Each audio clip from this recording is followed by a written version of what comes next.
We have a completely special, totally different style podcast for you guys on the Furlough Capital Real Estate Podcast, where we dive into the intricacies of passive real estate investing. And this time, we're doing it with a friend. Woo-hoo. And we are going to do something. We are going to help people. We're going to equip people. That's what we're going to do, to invest wisely in both properties and people, so that together, all three of us can build wealth while improving housing together. I'm James, this is my wife, Jessi, and this is my business partner, Lawrence. How's it going, you guys? Yeah. Yeah. You know, do you feel a little third wheelish now, Jess? Speaking of wheels, that was going to be my intro. This is such a great segue. You're welcome. I don't feel like a third wheel. Do you feel like a third wheel? No, not at all. No, this feels fine All with right, me. yeah. So. Cool. We're just hanging out. Exciting. Yeah. Sweet. I had a flat tire today. That was like my big news. You did have a flat tire, and you called me, and I rescued you. That's right. You're welcome. Got the manly picture. Oh, it was great. Yeah, I made sure to get nice and low, get the focused on getting the You didn't like just right. pose in front of the camera, though. Let's just let the viewer use their imagination of how manly I looked. Changing the minivan tire. Send that picture to Lexi, and she can put that AI I picture cropped of you. it in such a way you can't tell it's the minivan. I thought this through. No, you might be able to tell.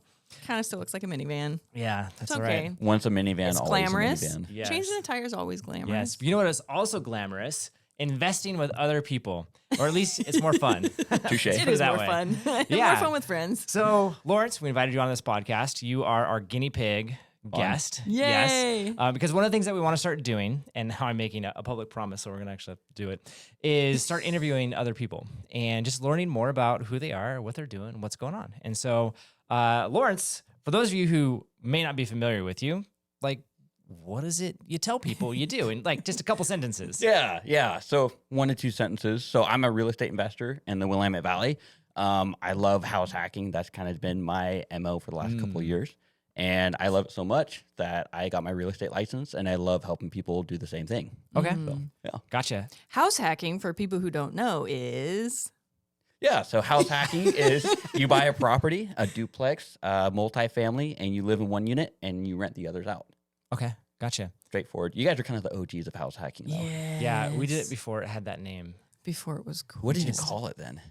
We just bought a multifamily. Yeah. I don't know. Yeah, But there's different versions, right? Like, so there's what we did, or what we have done, where it's like, yeah, you buy a multifamily, you live in one side, rent out the other. But sometimes you do it even just with your bedrooms, like you rent it out to friends. Like that, honestly, is when I think house hacking. That's what I think of. Okay. I think of like when you're buying a multifamily, I'm like, you're just investing at that point. Fair. For us, our whole mindset was, what I remember I told her was like, I wanted to become a landlord day one. That was my goal. I said, what I didn't want to do is buy a house and then say, and then we'll invest in the future. And then 10 years later, be like, remember that idea that we had about investing? I was like, no. Day one, I want to have that investor landlord mindset. Well, you said in an earlier podcast, buying your primary is technically a liability. It's not an asset. That's true. So, That's true. But I'd push back, say, if your primary is a house hack, it'd be an asset. All right. So I guess it that's my could be, pushback. yeah. Depends on the that's numbers. Fair. Okay, that's fair. For sure. That's fair.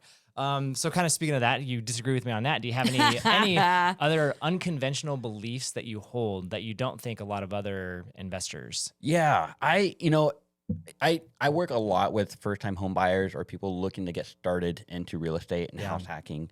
And I guess my unconventional view is that if you're running your numbers and it's okay from underwriting standpoint, it's okay to be at market value on your purchase for a house hack. Because ultimately the goal, everyone wants to cash flow. And I think the biggest pushback I get from buyers from house hacking or investors is that's not going to cash flow very well. Yeah. That's really hard in our market.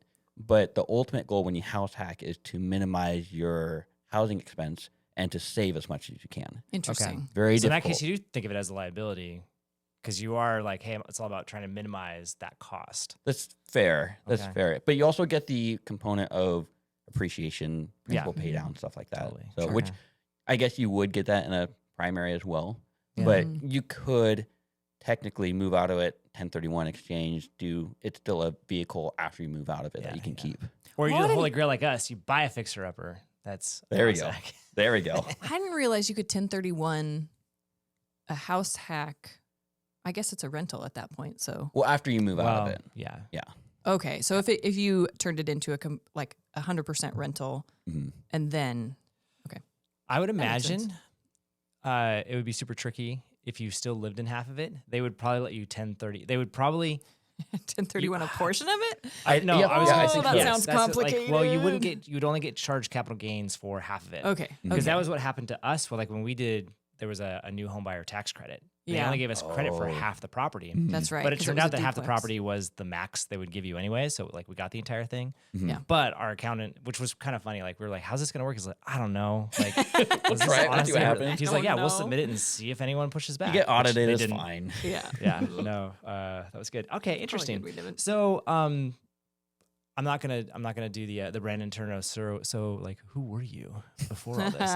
But instead, I am interested. Like, did you have like a pivotal moment that you remember where you were like, man, real estate's like, this is what I want to do. It's interesting. I want to be an investor in it. Yeah, 100%. So the first house I actually bought was a live and flip, single family home in Lebanon, and I bought that and I realized, wow, I am cash poor. I'm house poor. Like I'm not cash flowing here. Yeah. And the goal was to rent by the room. It wasn't really working out with Okay. that strategy.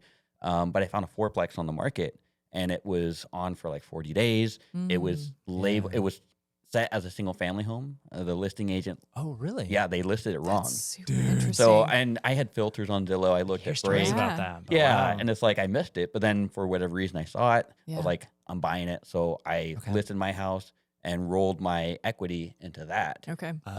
And actually went over ask to get it. It was like 2019 and things were kind of getting crazy. Right. Okay. I went FHA financing, got a really awesome interest Yeah, rate on it. 2019 was before things really went crazy. Yeah. Which you made you look like a genius in hindsight. Yeah, no, 100%. And it was an Yeah. anomaly. Like during that time, got a 2.75% interest Oh my rate, gosh. FHA. Holy It was moly. crazy. That's amazing. Yeah, But I that had is just amazing. enough equity. I negotiated my listing agent's commission. So I have enough. Yeah. And so I got enough for a down payment. I had my closing costs covered. So I went Nice. over ask to get those concessions. So I went and I Oh. didn't pay anything. And then the equity I had, I used to renovate it. And at that time, I was overpaying for it. Mhm. But then at that time, FHA seasoning process was, I think it was 6 months. Yeah. And so you Sounds can about right. refinance till after 6 months. Yeah. Now it's a year. But Mhm. I refinanced after 9 months. Okay. And so I bought it $298 and then put, I don't know, about $45,000 into it Okay. and rehab. And that was me doing all the work. I couldn't Yeah. afford to hire anyone. Right. Around And then- 350 at this point. Yeah. 45, yeah. And then I appraised for 505, Oh, which was okay. crazy. That's Dang. insane. And that was, like you said, it's just things went crazy. Yeah, yeah. Mhm. So, but then I refinanced I was out. gonna say, yeah. Would you? Okay. And I remember So you thinking turned about this it. into a burr strategy. I did. It was a house Dang, hack look at for, you. Yes. and I Stacking. cash flowing. And I remember I was debating whether I should do it or not because I was like, oh, I'm going to refinance to a 3.6%. I'm like, oh, that's a tough one. Did it. And Oh, the best man. part about it was I was still cash flowing. I was actually Mhm. making money living there. And then the cash out refinance, I got like $72,000 out of it. Yeah. And I was like, this is Sweet. insane. Yeah. Like I am Okay. rich. And it was crazy. So that's when I knew that was when it was real. Cause you Yeah. listen to bigger podcasts, or Bigger Pockets podcast, you listen to all the stuff on YouTube and read the books. And it's like, you see all the numbers and stuff and it's great. But when you actually do it and Do go it. through the Yeah, process, yeah. Yeah. that's when it's real. Do you have any like books or resources that you think were super influential in your Yeah. investing process? I mean, Rich Dad, Poor Dad. I mean, Yeah, it's a it's a pretty classic. But classic. real estate specifically, Brandon Turner's Zero to No Money Down. Oh yeah, yeah. That was a really good one. Okay. And then David Green had the Burr book, Mhm. Yeah. which was really good. You like that one? It was pretty good. Okay. So I'm a big I fan didn't- of David Green. So. Yeah, I didn't love his writing style, but that's it. He kept like he would like here's my main point, and then he would go down this other journey path, and then like 7 pages later be like, and by the way, here was the original thing. I was like, dude, what? It felt to me like I actually think this is the Bigger Pocket strategy where they tell them get on a microphone, just start talking, we'll transcribe it, do some light editing, and now you have a book. Like that's like every book that I've read of theirs, it has that feeling to it. They're The just No talking. to Zero Money Down book is that way too. I Yeah. realized that because I remember I bought one of the first copies on Amazon and I was reading through it and like these grammar errors and spelling mistakes were in there. And I'm like, how could they release something like this? I don't know what copy I got, but it was exactly that. It was just transcribed from Interesting. podcasts. Yeah, Real Estate Rookie had this other one. I mean, she would even say like, "Come on, guys, you know what I'm saying?" Like she had a bunch of lines like that. I'm like, wow, this is really like, So weird. how would you write it that way? Yeah. But Weird. that's right. It's totally like honestly, I don't have a book, so what do I know? They got published. Although They you figured could out a transcribe method. this podcast, Ooh, and there we this could go. be the first book. That was I think Tim Ferriss actually did that, where he interviewed. I think it was after 50 interviews. He went and said, "Here's all my lessons learned from." And it was like Tools of the Titans is what he called it. Awesome title. Oh, that's right. Yeah. And it was all based off podcast interviews. Here's my big takeaways from them. Knowing you though, like there's got to be some sort of AI involved in your book writing. There is. There is. We have had conversations has about to this, be. and I think that's actually a line I don't want to cross. I think Okay. if I write a book, I think I want to write it. Okay. I think. Yeah. I don't know You if know, you're there's- transcribing from podcasts, that's a different Oh yeah. vibe. That has AI written all over it. You can plug in all your YouTube videos and be like, "Hey, chat, like, write a book Write a in the book style of based James on- Furlow." It would probably Dude, be it pretty would, good, it but would work. Yeah, Yeah. it's super interesting. Just thinking about how much technology has changed. I don't know. I'm actually curious about your opinion on this. Like, do you think the real estate industry is changing dramatically because of technology like AI, or do you feel like it's just still stuck in the past and there's more Yeah. opportunity? This wasn't one of the questions I prepared for you, so So maybe like real estate investing, sure. I mean, you can throw it in as far as Yeah. underwriting, Okay. but from a real estate agent perspective, Yeah. it's changed it a lot. I would say 9 out of 10 listings that you see on Zillow, the description is Chat GPT or AI written. yeah. yeah. I had a buddy of mine who's a real estate photographer, and he loaded that in, like took a description, loaded it into an AI tester, and it was like 100%. Yeah. So yeah, it's pretty Dang. wild. But just little things like that. I've used it a lot as far as properties where I'm trying to learn about zoning, like in Portland, and it pulls up all the resources for me, and so I can Yeah. get smart on it, and I don't have to sit there on the phone waiting for an assistant planner to tell Right. me what they probably had to tell 20 Yeah. other people. Yeah. That was like, and I think I've told this story on the podcast where we were doing this deal where we were splitting a lot and we had to submit an application to the city. And one of them was like, hey, you got to like write these statements. It was like this very like statements of fact, very official. And I'm like, should I even put this on the podcast? But city's not listening. Who cares? It's fine. But yeah, I just uploaded the entire Albany Development Code handbook. I was like, all right, ChatGPT, these are the questions. They have to be written in this format. And I mean, it was this process that you could tell was supposed to take hours to complete. And I was done in 5 minutes. And I was like, man, like they're playing analog game in a digital world right now. Yeah. We I probably think- spent more time on the phone talking about what to do versus Yes. you actually doing it. Yeah, that's probably true. Yeah. Yeah. I think that's the biggest benefit or factor or change is like being able to navigate legal documents and have them analyzed and read and processed by AI and just spit out the one or two things that are actually important. Yeah. You know, it's like, especially working with clients, you know, you present these documents and all the paperwork and things that they're signing, and Yeah. half the time they don't even read every single line, you know? And so it's just like, okay, to actually have you understand like what's going on, like So I I feel got like people will start using AI. Yeah, I got to brainstorm. So I've started doing this for rent analyses. I Okay. don't know if I should admit this, but so that's one of my offerings, right? Like, hey, like if you're interested in property management, come to me. Let's do a rent analysis. And yes, I do look at listings and like do the thing, Sure. but I actually take a whole bunch of other reports that people have put together. I take them all, upload them, be like, hey, here's the house, here's some features, here's what this is, location, all that stuff. What do you think? And I've been unbelievably surprised with how good it is. And I mean, it even gets me where it's like, here's the range. And it's usually like a $50 range. It's not like we're talking like $200. Like, dude, this still doesn't help me. Sure. And then what I'll say is like, if I want to run it fast, what do you think? If I want to get a premium for it and I'm okay with it sitting for a while, what do you think? And then like, what's middle of the road? And it gives me all those brackets and says like, yeah, and here's kind of how to position it. It's unbelievably good. So here's my idea. Okay. Tell me what you think about this. So for our business, like one of the critical numbers is the after repair value, the Sure. Yeah. ARV, right? And the way that we do this, like your role is you go grab all the comps and say like, yeah, here's what I think they're all worth. And we get a report. Like, I wonder if we could do something similar where it's like, yeah, let's grab all these. And I've been watching some of the, they now have agents that can do all the surfing for you. I have a pro plan, which I don't have, but you know, $200 a month, I might think about it. But anyways, you can actually tell it, go to the MLS, grab all the properties that are similar, analyze it, do it. Anyways, like, Yeah. we should talk about that. That'd be kind of interesting. And then we can Yeah. always factor in like hey, like reduce it by 5% just based off market conditions, or just be more conservative. But well, see, even stuff like that, like I don't even know if you direct it. You just go, hey, let's think about market conditions where it's at right now. Pull from recent news articles to get an idea for it. Oh, man. By the way, here's the feature set, and it's wild. It needs to happen. With We'll right, make it data happen. analysis like that. We're thinking about it. Cool. Okay, to bring things back on track, I'm going to ask one of my favorite questions. Okay. If you magically got $100,000 Ooh. today, well, tomorrow, what would you do let's with just it? say one of our investors is like, hey, I have some money. here you go. Okay. I'm going to Okay. give it to you. Yeah. What would you look for? And would you this do with market is interesting because most guys are, cash flow is important. And that's Yeah. kind of the real metric they look at. And Yeah. it's interesting talking to people about, underwriting and making sure that they've got CapEx and maintenance and everything. A lot of properties don't pencil out very well. Yeah.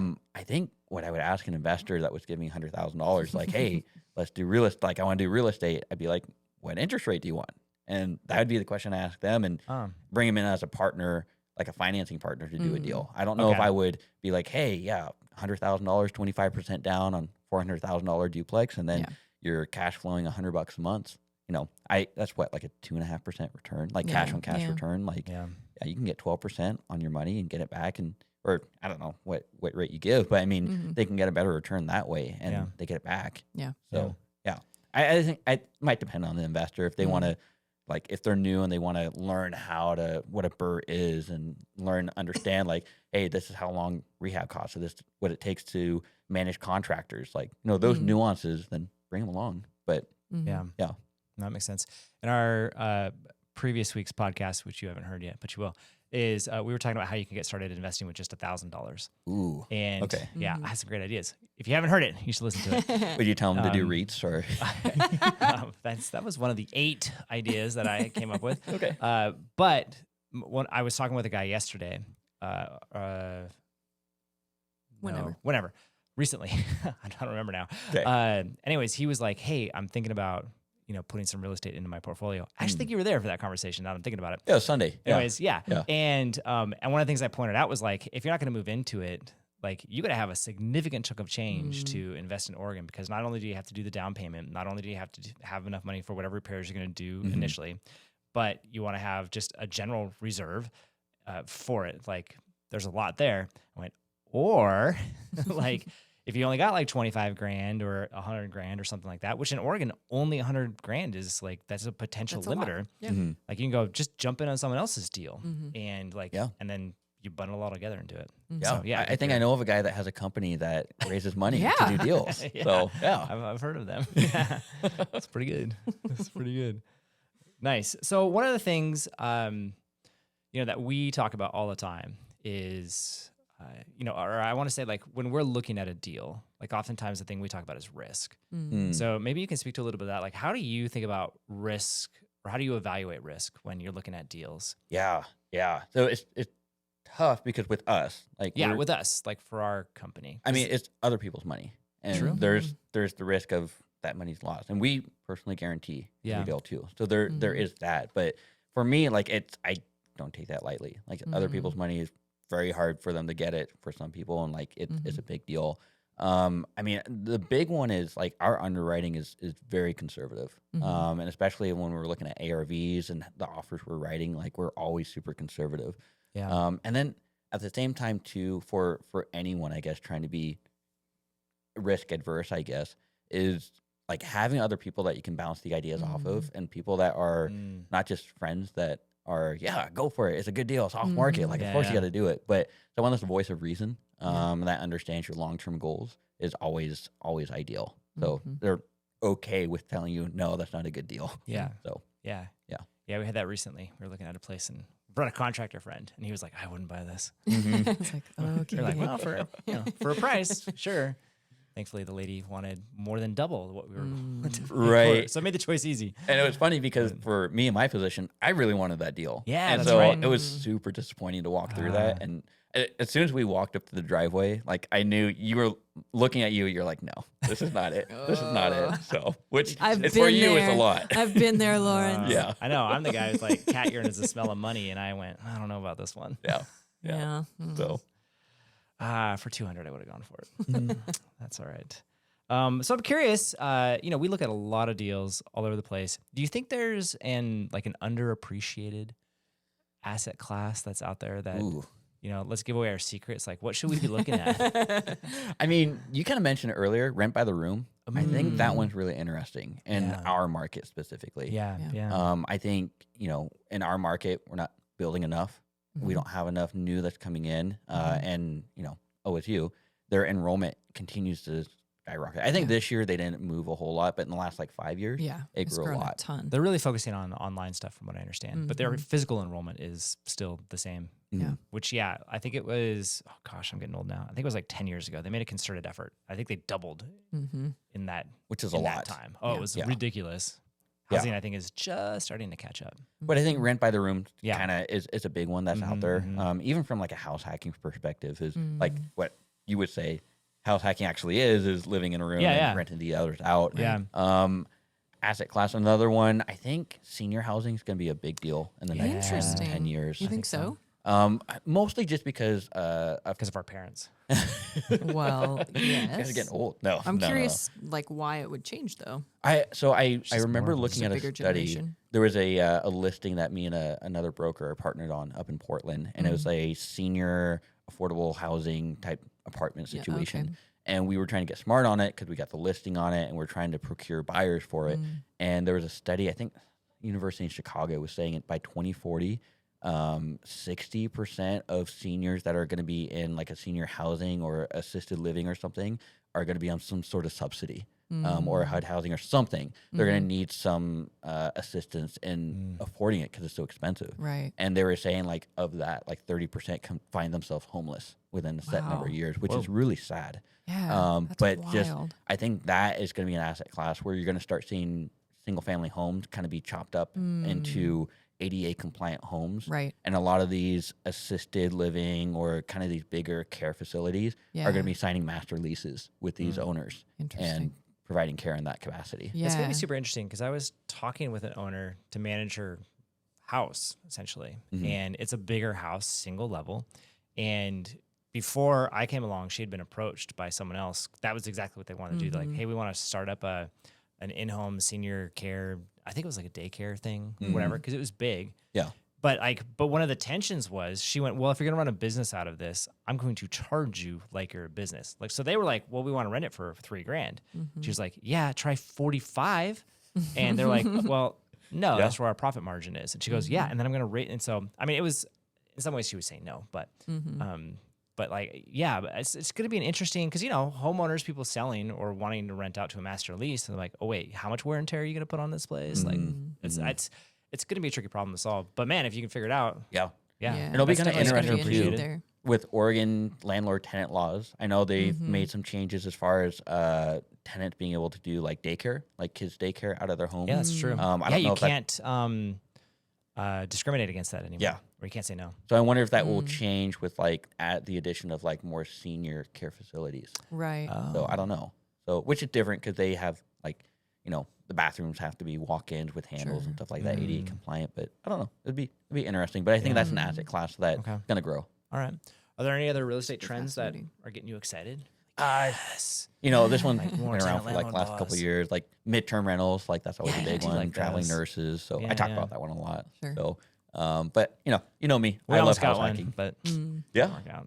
Yeah. I mean, that's the story, right? We make offers on 10 to 15 before one works out. So I get excited so about every there's single one. always the almost did that one. Yeah. All right. Exactly. No, that's fair. Yeah. That's fair.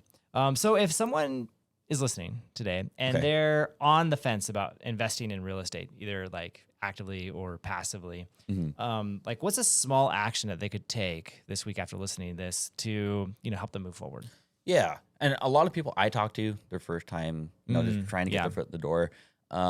I always tell them you need to be in the rooms with people, go to networking events, and just listen to them. Oh, really? Hear their stories, listen to them. And you want to be listening for what they did and what they're looking for, and then try to provide value to them. Because a lot of times they've got the experience, and for you as a first-time investor, your biggest fears are the unknown. Yeah. You don't have the capital, or you just don't know what you're doing. Yeah. So, What about that opposite side? Someone who's they got the capital, Yeah. but they don't necessarily have the experience, and they want to do passively. Any thoughts on? Yeah. what those people should do. I mean, finding someone that that is doing exactly what you're doing. Guy right here is doing what you're wanting to do, and then partner with them. Yeah. And partnership bring value, and that's why it's like listen to what they're looking for, listen to what they're trying to do, and then try to bring that in.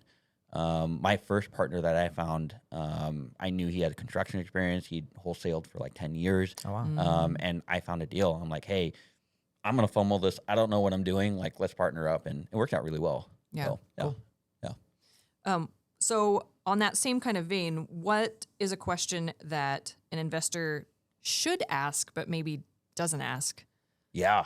I say ask the big questions like, hey, what are you looking for? Like, or I've got something. Will you partner with me? I think that's the big one. I don't think. Be bold. Yeah. I mean, be bold. Just Yeah. ask that big question. And for some investors too, I think the question's like, ask the seller, hey, will you sell your property? Like, what do you need in order to sell? I think sometimes they kind of wait for the stars to align and be like, hey, yeah, I think I'd be willing to sell, or I think I'd be willing to buy it. But I just ask the question and then just go from there. Because it may be a no, but who knows, 6 months from now, they may say yes. You don't know. That's true. And Circumstances could change. Yeah. Follow up with them too. That's a big one. I think a lot of people forget that follow up's important. So, which our follow up game apparently is pretty good. It's decent. Yeah. So we were commenting about this earlier. So we integrate some AI into our business. So if they see one of our ads, they then go to our website, they see how awesome we are, they fill out this form that's like, hey, here's my property information. And we tell them like, hey, within 24 hours, we're going to give you an offer, which usually doesn't end up being 24 hours because we get on the phone and they're like, okay, good to know. We'll get back to you. That kind of happens. Or they're just like, they want a lot of money. And we go, nope, not for us. Anyways, once you sign up, it then goes into our CRM system, which then has an AI agent that does all the follow-up for us. And so we both signed up for it day one because we're like, what is this experience like? Yeah. And it still is texting and calling multiple times a week. What? It's just like, hey, just checking in. How you doing? Hope you have a great weekend. Oh, my word. Hey, James, happy morning or whatever. Like it's AI like just coming up with stuff to say, trying to get you. Dial it down a little. We could, but why would I? Yeah. Well, I know when the call is coming or the text is coming. And I'm trying to so mine always says, hey, it's Lawrence. How you doing? Is it for you? Is it me reaching out to you? No, it's me. He's reaching out to me. That's funny. You're like, hey, I know you. Yeah, because it depends. Because what it'll do is it'll look at whose schedule.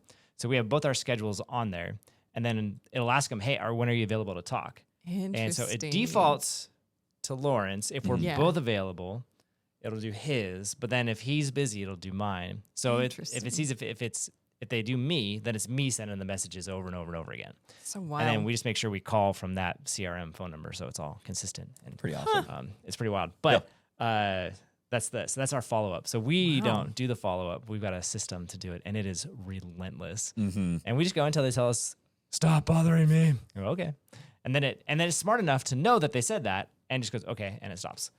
Oh, it puts them on a it puts them on like a do not disturb. Don't contact list. Yeah, DNF, I think is what it is.